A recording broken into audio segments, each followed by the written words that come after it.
আসসালামু আলাইকুম, আমন্ত্রণ বাংলাদেশের সংবাদে। আপনাদের সাথে আছি আমি মোহাম্মদ ইব্রাহিম। শুরুতেই সংবাদ শিরোনাম।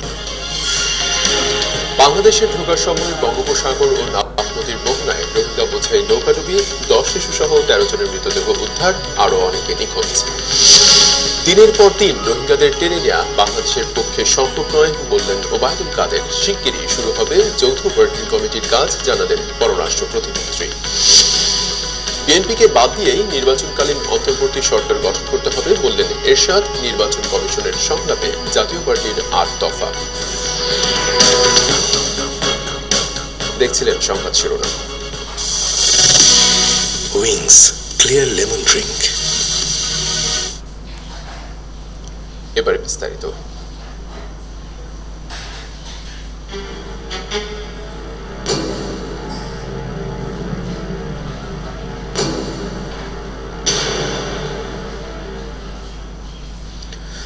মিয়ানমার থেকে বাংলাদেশে ঢোকার সময় বঙ্গোপসাগর ও নাফ নদীর মোহনায় রোহিঙ্গা বোঝাই আরেকটি নৌকাডুবির ঘটনায় 10 শিশুসহ এখন পর্যন্ত 13 জনের মৃতদেহ উদ্ধার করা হয়েছে। এখনও নিখোঁজ অনেকে। রবিবার রাতে কক্সবাজারের টেকনাফের সাবরান ইউনিয়নের শাহপুরের দ্বীপ ঘোলারচর এলাকায় নৌকাডুবি হয়। নিহতদের মধ্যে রয়েছে 10 শিশু ছাড়াও 2 জন পুরুষ, 1 জন নারী। এর আগে 16 জনকে জীবিত অবস্থায় উদ্ধার করে বিজিবি। উদ্ধার হওয়া রোহিঙ্গারা জানায়, মিয়ানমার সেনাবাহিনীর হাত থেকে রক্ষা পেতে পরিবারের 7 জন সহ অর্ধশতাধিক রোহিঙ্গা পুচিদংয়ের মাইদং পাহাড় পেরিয়ে নাইখেং দিয়ে আসেন। সেখান থেকে নৌকায় শাহপুরের দ্বীপে যাচ্ছিল তারা।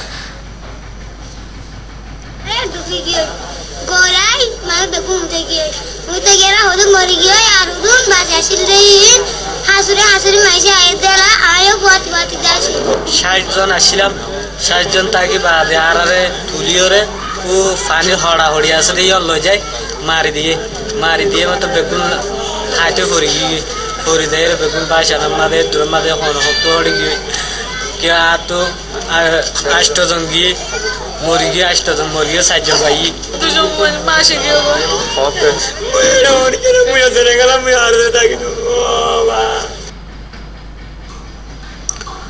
দিনের পর দিন রোহিঙ্গাদের টেনে নেওয়া বাংলাদেশের পক্ষে সম্ভব নয় বলেছেন সেতুমন্ত্রী ওবায়দুল কাদের। রোহিঙ্গাদের মিয়ানমারে প্রত্যাবাসনের মাধ্যমে এর সমাধান দেখছেন তিনি। সোমবার চট্টগ্রামের পতেঙ্গায় কর্ণফুলী নদীর তলদেশে টানেল নির্মাণ কাজের অগ্রগতি ঘুরে দেখে মন্ত্রী বলেন, রোহিঙ্গা ইস্যুতে বিএনপি যা খুশি তাই বলছে। দেশের গভীর সংকটে খালেদা জিয়ার দেশপ্রেম নিয়ে প্রশ্ন তোলেন মন্ত্রী। রোহিঙ্গা সমস্যা সমাধানে জাতিসংঘকে কার্যকর পদক্ষেপ নেওয়ার আহ্বান জানান ওবায়দুল কাদের। প্রত্যাবাসনের ব্যবস্থা করা, প্রত্যাবাসনটাই এখন মোস্ট ইম্পর্টেন্ট। কারণ এতটুকু এটাই বলবো, এই সংকটটা আপনারা সৃষ্টি করেছেন, এরা আপনাদের লোক, এদেরকে আপনারা যত দ্রুত ফিরিয়ে নেবেন। যে প্রমিস আপনাদের মন্ত্রী ঢাকায় করে গেছেন, সে প্রমিসটা বাস্তবে অক্ষরে অক্ষরে পালন করবে। পররাষ্ট্র প্রতিমন্ত্রী শাহরিয়ার আলম জানিয়েছেন, রোহিঙ্গা সমস্যার সমাধানে বাংলাদেশ মিয়ানমার যৌথ ওয়ার্কিং কমিটির কাজ শুরু হবে শিগগিরই। এই ইস্যুতে ভারত পাশে থাকবে বলেও জানান তিনি। এদিকে আওয়ামী লীগের যুগ্ম সাধারণ সম্পাদক মাহবুবুল আলম হানিফ জানিয়েছেন, বাংলাদেশের মতো ভারতও মনে করে রোহিঙ্গা সমস্যার সমাধান মিয়ানমারকেই করতে হবে। ঢাকা সফররত ভারতের বিজেপির সাধারণ সম্পাদক রাম মাধবের সঙ্গে বৈঠক শেষে তারা এসব কথা জানান। সোমবার সকালে রাজধানীর একটি হোটেলে ঢাকা সফররত ভারতের ক্ষমতাসীন দল বিজেপির সাধারণ সম্পাদক রাম মাধবের সঙ্গে বৈঠক করে আওয়ামী লীগের একটি প্রতিনিধি দল। বৈঠক শেষে পররাষ্ট্র প্রতিমন্ত্রী শাহরিয়ার আলম জানান, রোহিঙ্গাদের আশ্রয় দেয় প্রধানমন্ত্রী শেখ হাসিনার ভূয়সী প্রশংসা করেছেন বিজেপির সাধারণ সম্পাদক।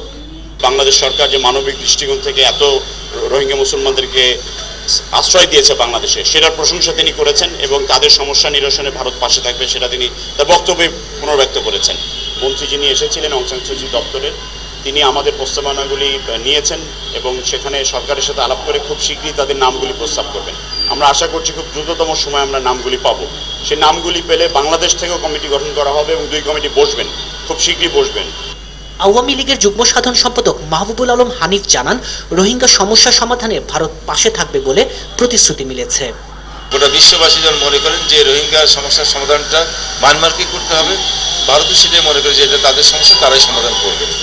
এবং এই ব্যাপারে আন্তর্জাতিক সম্প্রদায় থেকে যে উদ্যোগ নিয়েছেন, আমরা আশা করছি যে এই উদ্যোগের কারণে হয়তো এই সমস্যার সমাধান আস্তে আস্তে হয়ে যাবে। বৈঠকে আওয়ামী লীগের একটি প্রতিনিধি দলকে ভারত সফরের আমন্ত্রণও জানান রাম মাধব। তাইমুর রশিদ, বাংলা ভিশন, ঢাকা। প্রধান বিচারপতি এস.কে. সিনহার ছুটির নেতিবাচক প্রভাব বিচার বিভাগের উপর পড়বে বলে আশঙ্কা বিএনপির স্থায়ী কমিটির সদস্য গয়েশ্বর চন্দ্র রায়ের। ঢাকা রিপোর্টার্স ইউনিটিতে শিক্ষক কর্মচারী ঐক্যজোটের আলোচনায় তিনি এ শঙ্কার কথা জানান। একটি দেশের যে কয়েকটি স্তম্ভ তার মধ্যে বিচার বিভাগ একটা অন্যতম। এটা একটা ইনস্টিটিউট, একটা প্রতিষ্ঠান আলাদা, সাংবিধানিকভাবে আলাদা। সেখানে যদি এখানে কর্মকাণ্ড চলে তাহলে রাষ্ট্রের অস্তিত্ব কোথায়? গণতন্ত্র এই শব্দ বাদ দেন না, এটা কিন্তু স্বপ্ন বিলাস আমাদের জন্য। গণতন্ত্র শব্দ বলতে কোনো শব্দ না, এটা কাগজে পত্রে থাকলেও ব্যবহারিক জীবনে কারোর জন্য উন্মুক্ত নাই। শুধু গণতন্ত্র আছে যারা ক্ষমতাসীন তাদের জন্য, তারা যা খুশি তাই করতে পারে, তারা স্বাধীন। এর বাইরে সাধারণ মানুষ কোনো নিরাপদ নয়। বিএনপিকে বাদ দিয়েই নির্বাচনকালীন অন্তর্বর্তী সরকার গঠন করতে হবে বলে মন্তব্য করেছেন জাতীয় পার্টির চেয়ারম্যান হোসেন মোহাম্মদ এরশাদ। বিএনপি নির্বাচনে আসবে বলে আশা এরশাদের। নির্বাচনে সেনা মোতায়েন, তফসিল ঘোষণার পর সংসদ ভেঙে দিয়ে অন্তর্বর্তী সরকার গঠন সহ নির্বাচন কমিশনের সংলাপে ৮ দফা প্রস্তাব তুলে ধরেছে জাতীয় পার্টি। সকাল 11টায় জাতীয় পার্টির চেয়ারম্যান এইচ.এম. এরশাদের নেতৃত্বে জাতীয় পার্টির 25 সদস্যের প্রতিনিধি দল অংশ নেয় নির্বাচন কমিশনের সংলাপে। জাতীয় পার্টির ৮ দফার সুপারিশে বলা হয়, নির্বাচন কমিশনকে স্বাধীনভাবে কাজ করতে হবে। নির্বাচন কমিশনের উপর অন্তর্বর্তী সরকারের হস্তক্ষেপ করা চলবে না। নির্বাচনের সময় সারা দেশে সশস্ত্র বাহিনী মোতায়েন থাকতে হবে। নির্বাচনের তফসিল ঘোষণার পর নির্দিষ্ট সময়ে সংসদ ভেঙে দিয়ে সংসদে প্রতিনিধিত্বকারী সকল দলের আনুপাতিক প্রতিনিধিদের সমন্বয়ে অন্তর্বর্তী সরকার গঠন করতে হবে। দলীয় প্রধানের সুপারিশের ভিত্তিতে অন্তর্বর্তী মন্ত্রিসভার সদস্য নিয়োগ করতে হবে। তফসিল ঘোষণার পর জেলা ও উপজেলা পর্যায়ে কোনো বিতর্কিত কর্মকর্তাকে রাখা যাবে না। নির্বাচনী ব্যয় 20 লাখ টাকার মধ্যে সীমাবদ্ধ রাখতে হবে। বারবার সংসদীয় আসনের সীমানা নির্ধারণ না করে ভোটের আনুপাতিক হারে সংসদীয় আসনের সীমানা নির্ধারণের দাবি জানানো হয় সংলাপে।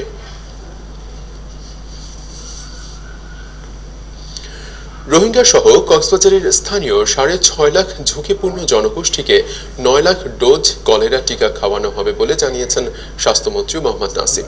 সচিবালয়ে স্বাস্থ্যমন্ত্রী মোহাম্মদ নাসিম জানান, কলেরা টিকার প্রথম রাউন্ডে 10 থেকে 16 অক্টোবর 1 বছর বয়সের বেশি 6,50,000 জনকে খাওয়ানো হবে। 31 অক্টোবর থেকে 5 নভেম্বর পর্যন্ত দ্বিতীয় রাউন্ডে 1 থেকে 5 বছর বয়সী 2,50,000 শিশুকে দ্বিতীয় ডোজে টিকা খাওয়ানো হবে বলে জানান স্বাস্থ্যমন্ত্রী। রাজধানীর রামপুরার নিজ বাসা থেকে জান্নাতুল বুশরা সুমনা নামে এক গৃহবধূর লাশ উদ্ধার করেছে পুলিশ। পুলিশের ধারণা তাকে শ্বাসরোধে হত্যা করা হয়েছে। বনশ্রী সি ব্লকের একটি বাড়ির 7 তলার চিলে কোঠা থেকে তার লাশ উদ্ধার করা হয়। বুশরার স্বামী রাসেলের দাবি, গতরাত 9টায় বাসার ফেরার পর তিনি বাসার দরজা বন্ধ পান। ধাক্কাধাক্কির এক পর্যায়ে এক যুবক দরজা খুলে দৌড়ে পালায়। ঘরে ঢুকে স্ত্রীর হাত পা বাঁধা অর্ধনগ্ন লাশ দেখতে পান। স্ত্রীকে ধর্ষণের পর হত্যা করা হয়ে থাকতে পারে বলে মনে করেন তিনি। তবে বুশরার বাবার অভিযোগ, এর সঙ্গে বুশরার স্বামী জড়িত থাকতে পারে। এ ঘটনায় রাসেলকে আটক করে পুলিশ। বঙ্গোপসাগরে সৃষ্ট লঘুচাপের কারণে চট্টগ্রাম, মংলা, পায়রা সমুদ্র বন্দরকে 3 নম্বর সতর্ক সংকেত দেখিয়ে যেতে বলেছে আবহাওয়া অফিস। ভোর থেকে ভারী বৃষ্টিপাতের কারণে চট্টগ্রাম বন্দরে জাহাজের পণ্য ওঠানামার কাজ বন্ধ রাখা হয়েছে। আমদানিকারকরা জানান, শ্রমিক বুকিং করা হলেও ভারী বৃষ্টিপাতের কারণে কাজ শুরু করা যায়নি। মংলা বন্দরে এই মুহূর্তে চাল, সার, মেশিনারি সহ মোট 11টি জাহাজ অবস্থান করছে। আরও 4টি জাহাজ বন্দরে আসার শিডিউল রয়েছে বলে জানায় বন্দরের হারবার বিভাগ। এদিকে নদী বন্দরগুলোকে 2 নম্বর সতর্ক সংকেত দেখিয়ে যেতে বলেছে আবহাওয়া অধিদপ্তর। উত্তর বঙ্গোপসাগরে অবস্থানরত মাছ ধরার নৌকা ও ট্রলারকে পরবর্তী নির্দেশ না দেওয়া পর্যন্ত উপকূলের কাছাকাছি দিয়ে চলাচলের সতর্কবার্তা দেওয়া হয়েছে। এছাড়া পায়রা বন্দর এলাকায় 3 নম্বর সতর্ক সংকেত দেখিয়ে যেতে বলেছে পটুয়াখালী আবহাওয়া অফিস। নিচ্ছে সিবিসি টাইলস সংবাদ বিরতি, সাথেই থাকুন, ফিরে এসে থাকছে। 30 নভেম্বরের মধ্যে ঢাকা বিশ্ববিদ্যালয়ের অধিভুক্ত 7টি কলেজের শিক্ষার্থীদের অনার্সের ফলাফল দেওয়া হবে, জানালেন উপাচার্য অধ্যাপক আখতারুজ্জামান। যশোরে জঙ্গি আস্তানার সন্দেহে একটি বাড়ি ঘিরে রেখেছে আইন শৃঙ্খলা বাহিনী। নিহত জঙ্গি মারজানের বোন খাদিজার থাকার সম্ভাবনা।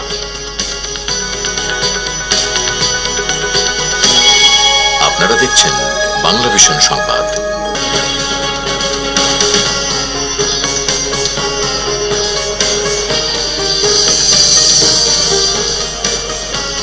স্বাগত আরেকবার বাংলা ভিশন সংবাদে। আগামী 30 নভেম্বরের মধ্যে ঢাকা বিশ্ববিদ্যালয়ের অধিভুক্ত 7টি কলেজের শিক্ষার্থীদের অনার্সের ফলাফল দেওয়া হবে বলে জানিয়েছেন উপাচার্য অধ্যাপক ডক্টর মোহাম্মদ আখতারুজ্জামান। দুপুরে ঢাকা বিশ্ববিদ্যালয়ের রেজিস্ট্রার ভবনে উপাচার্যের কার্যালয়ে অধিভুক্ত 7 কলেজের শিক্ষার্থীদের সাথে আলোচনায় বসেন ঢাকা বিশ্ববিদ্যালয়ের উপাচার্য অধ্যাপক ডক্টর মোহাম্মদ আখতারুজ্জামান।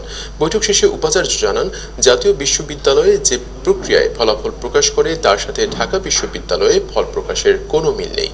জাতীয় বিশ্ববিদ্যালয়ের সাথে সব ধরনের সমন্বয়হীনতা দূর করে টেকনিক্যাল টিমের সহায়তা নিয়ে ফলাফল প্রকাশের কথা জানান তিনি। আন্দোলনরত শিক্ষার্থীরা উপাচার্যের এই সিদ্ধান্তে সন্তোষ প্রকাশ করেন এবং 30 নভেম্বর পর্যন্ত তাদের সব ধরনের আন্দোলন স্থগিতের ঘোষণা করেন। যশোরে জঙ্গি আস্তানা সন্দেহে একটি বাড়ি ঘিরে রেখেছে আইন শৃঙ্খলা বাহিনী। হলি আর্টিজান হামলার অন্যতম আসামি নিহত মারজানের বোন খাদিজা সেখানে অবস্থান করছে বলে ধারণা করা হচ্ছে। পুলিশ জানায়, শহরের ঘোপ নওয়াপাড়া রোডের হায়দার আলীর বাড়িতে জঙ্গিরা অবস্থান করছে এমন তথ্যের ভিত্তিতে ভোর থেকে বাড়িটি ঘিরে রেখেছে র্যাব পুলিশ। এরই মধ্যে ঢাকা থেকে সোয়ার সদস্যরা ঘটনাস্থলে পৌঁছেছে। খাদিজা ছাড়া অন্য কোনো জঙ্গি ওই বাড়িতে রয়েছে কিনা তা নিশ্চিত হওয়ার পরই অভিযান শুরু হবে। বাড়ির মালিক জানান, হার্বাল ব্যবসায়ী পরিচয়ে মশিউর রহমান নামে এক ব্যক্তি তার স্ত্রী খাদিজা ও 3 সন্তান নিয়ে বছরখানেক আগে ওই বাসা ভাড়া নেন। পটুয়াখালীতে প্রতি কেজি চালের মূল্য 1 টাকা করে কমানোর ঘোষণা দিয়েছেন জেলার মিল মালিক সমিতি। চালের বাজার নিয়ন্ত্রণ ও ঊর্ধ্বমুখিতা প্রতিরোধে জেলা প্রশাসন আয়োজিত মতবিনিময় সভায় তারা এই ঘোষণা দেন। এছাড়া পাইকার ও খুচরা ব্যবসায়ীরাও কম মূল্যে চাল বিক্রি করার ঘোষণা দিয়েছেন। এর ফলে পটুয়াখালীর বাজারে চালের সরবরাহ বাড়ার পাশাপাশি দামও কিছুটা কমতে শুরু করেছে। পটুয়াখালীর প্রতিনিধি KM শাহাদাত হোসেনের রিপোর্টে বিস্তারিত। আমন ধান আবাদের জন্য বিখ্যাত পটুয়াখালী। আগে বাজারে প্রচলিত মোটা চালের দাম যেখানে 35 থেকে 38 টাকায় বিক্রি হতো, এক লাফে সেই চালের দাম বেড়ে হয় 50 টাকা। দাম বৃদ্ধির পরিপ্রেক্ষিতে জেলা প্রশাসন সহ চাল ব্যবসায়ীদের সাথে কয়েক দফা বৈঠক হয়। সর্বশেষ 24 সেপ্টেম্বরের সভায় মিল মালিকরা ঘোষণা দেন, প্রতি কেজি চালে তারা মিল রেটে 1 টাকা কমে বিক্রি করবেন। আর যেসব আড়তদার জেলার বাইরে থেকে চাল আমদানি করেন তারাও কম লাভে চাল বিক্রি করে চালের বাজার নিয়ন্ত্রণে সরকারকে সহযোগিতা করবেন। আমরা সিদ্ধান্ত নিয়েছি, এখানে বহুল প্রচলিত যে মোটা চালটা বিক্রি হয় সেটা আমরা গতকালকে মিলে বিক্রি করতাম 2150 টাকা।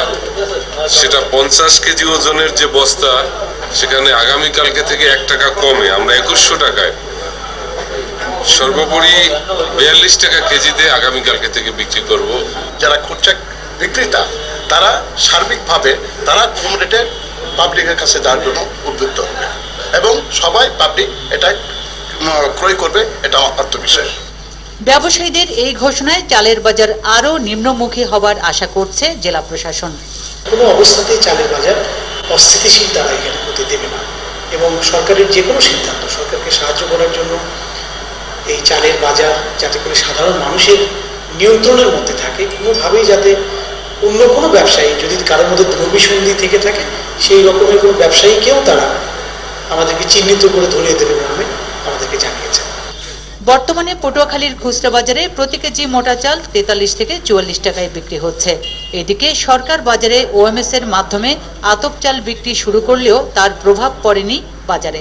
জেলায় গত বছরের উৎপাদিত 1,74,000 মেট্রিক টন চাল উদ্বৃত্ত রয়েছে। Bangla vision news desk. Amin jewellers আন্তর্জাতিক সংবাদ।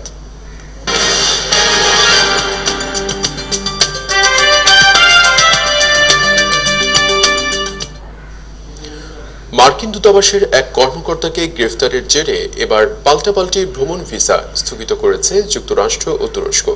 যুক্তরাষ্ট্রে আশ্রয় নেওয়া তুর্কি ধর্মীয় নেতা ফেতুল্লাহ গুলেনের সাথে যোগসাজশের অভিযোগে গত সপ্তাহে ইস্তাম্বুলে মার্কিন দূতাবাসের এক কর্মকর্তাকে গ্রেফতার করে তুরস্ক। এতে তীব্র ক্ষোভ জানায় ওয়াশিংটন। যুক্তরাষ্ট্রে তুর্কিদের ভ্রমণে আরোপ করে নিষেধাজ্ঞা। এর 24 ঘন্টা পরে একই অবস্থা নেয় আঙ্কারাও। তুরস্কের এমন আচরণে উদ্বেগ জানিয়েছে মার্কিন প্রশাসন।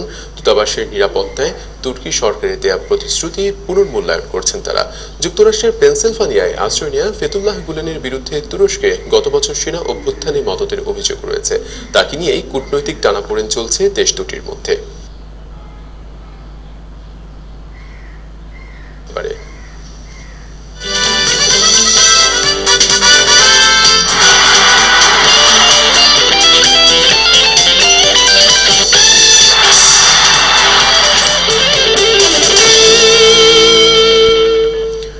মুশফিককে অধিনায়কের পদ থেকে সরিয়ে দেওয়ার কোনো পরিকল্পনা নেই বাংলাদেশ ক্রিকেট বোর্ডের, জানিয়েছেন বিসিবি সভাপতি নাজমুল হাসান পাপন।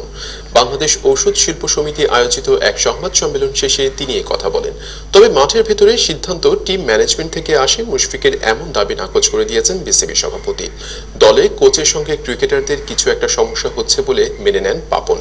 টিম ম্যানেজমেন্ট ও অধিনায়কের সাথে কথা বলে সব সমস্যার সমাধান করা হবে বলে জানান তিনি। এদিকে আগামী মাসের 15 তারিখের মধ্যেই বিসিবির নির্বাচন সম্পন্ন হবে বলে জানান বোর্ড সভাপতি। ওটা তো সময় আছে, ওরা আসলে ওদের সাথে বসে we will sort it out. আমরা বের করে ফেলবো। ওদের যদি কিছু বদল করতে থাকে, ওর যদি সমস্যা থাকে, we will have to sort it out. আর যদি দেখি কোনো কিছুতেই কিছু হচ্ছে না এবং ক্যাপ্টেন্সি ছেড়ে দিলে ওর জন্যও ভালো হবে, তখন উই উইল ডিসাইড। বাট এই মুহূর্তে আমরা এই ধরনের কোনো চিন্তা ভাবনা করছি না। বিশ্বকাপ বাছাই ফুটবল। ইউরোপের পঞ্চম দেশ হিসেবে পোল্যান্ড উঠেছে বিশ্বকাপে। আগেই বিশ্বকাপে জায়গা করে নেয় বিশ্ব চ্যাম্পিয়ন জার্মানি টানা 10ম জয়ে ও ইংল্যান্ড 8ম জয়ে শেষ করেছে বাছাই পর্ব। ইউরোপ থেকে রাশিয়া যাওয়ার টিকিট নেওয়া অন্য দুই দেশ স্পেন ও বেলজিয়াম। ইউরোপের বাছাই পর্বে 9 গ্রুপের চ্যাম্পিয়নরা সরাসরি সেরা 8 রানার্স আপের মধ্যে প্লে অফ জেতা 4 দেশ সুযোগ পাবে বিশ্বকাপে খেলার।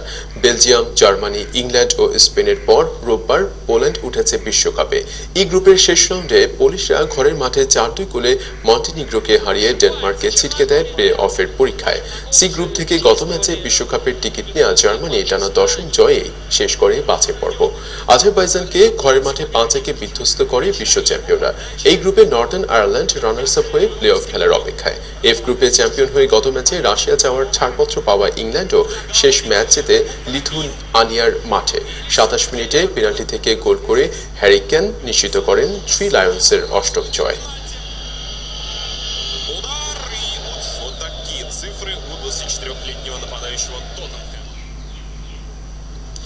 সংবাদ শেষ করছি, সংবাদ শিরোনামগুলো আরেকবার জানিয়ে। বাংলাদেশে ঢোকার সময় বঙ্গোপসাগর ও নাফ নদীর মোহনায় রোহিঙ্গা বোঝাই নৌকাডুবি, 10 শিশু সহ 13 জনের মৃতদেহ উদ্ধার, আরো অনেকে নিখোঁজ। দিনের পর দিন রোহিঙ্গাদের টেনে নেওয়া বাংলাদেশের পক্ষে সম্ভব নয় বললেন ওবায়দুল কাদের। শিগগিরই শুরু হবে যৌথ ওয়ার্কিং কমিটির কাজ, জানালেন পররাষ্ট্র প্রতিমন্ত্রী। বিএনপিকে বাদ দিয়ে নির্বাচনকালীন অন্তর্বর্তী সরকার গঠন করতে হবে বললেন এরশাদ। নির্বাচন কমিশনের সংলাপে জাতীয় পার্টির 8 দফা। এই ছিল এখনকার মতো। পর সংবাদ বিকেল 4টায়, এর আগে রয়েছে 3টায় নিউজ টপ 10 দেখার আমন্ত্রণ রইল। এছাড়া দেশ বিদেশের সবশেষ সংবাদ সবার আগে জানতে আপনারা গ্রামীণ বাংলালিংক ও এয়ারটেল থেকে ডায়াল করুন 1616 ধন্যবাদ এতক্ষণ সাথে থাকার জন্য।